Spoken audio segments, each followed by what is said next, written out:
Fox News, of all places, just ruined Donald Trump's Sunday by declaring he has a ticking time bomb, and I have all the explosive bombshell details in this next episode of... Are you still talking about Jeffrey Epstein?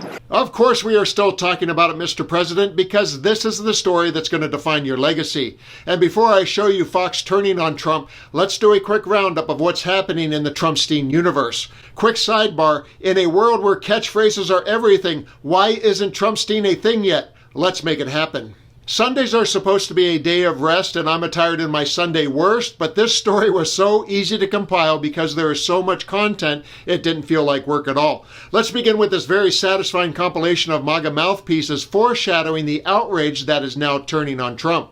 How is it that my father could be convicted of 34 crimes, but no one on Epstein's list has even been brought to light? I'm trying to figure out how that's possible, right, folks? Why is the FBI protecting the greatest, the largest scale in human history? Simple, because of who's on that list. Release the list. Seriously, we need to release the Epstein list. That is an important thing. The DOJ may be releasing the list of Jeffrey Epstein's clients. Will that really happen? It's sitting on my desk right now to review. We have flight logs, we have information, names that will come out. I'm not ever going to let this story go. This guy's been talked about for years. You're asking, are people still talking about this guy, this creep? That is unbelievable.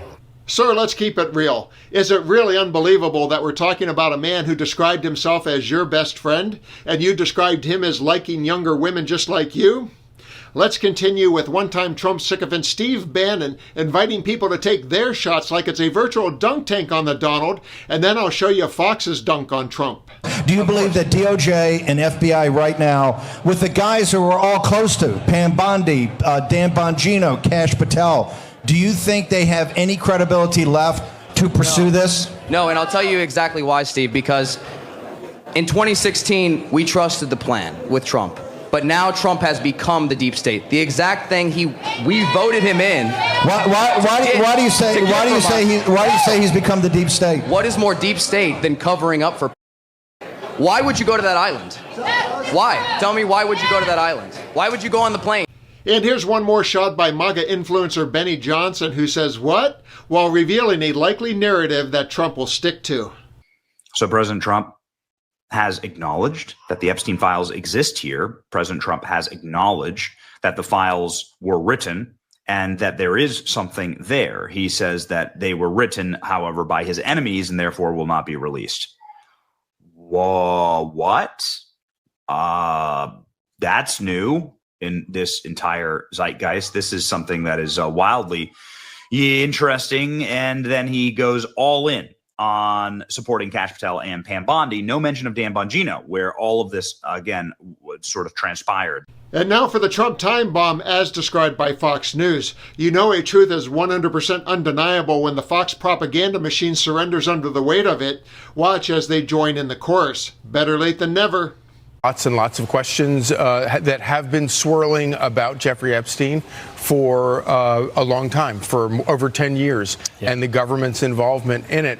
If there's anybody who could walk in and say, okay, we've resolved all of the questions and there is nothing here, it would be President Trump and his crew. The problem is you can't really do it without giving some explanation, and there has to be some explanation, and I think that's why you have a lot of people still pretty with a lot of very valid questions about it. You absolutely nailed it. You can defuse this ticking time bomb if you simply get out there, sit down, the AG, get the deputy director, and get the director himself.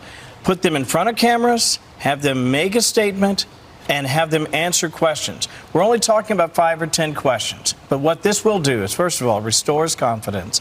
Number 2, it answers some of the basics, especially the simple things like, you can't tell me that 1,000 people were hurt and that there are no people out there that we can arrest. You can't tell me that, oh, sorry, we don't have a list. Fine, don't have a list. Tell me who the perpetrators were. Let's depose every single person who might have had a chance to get on that list and might have been out there at that island, and let's talk to them. Let's find out what happened. You're telling me other videos out there in New Mexico and at the island and in New York?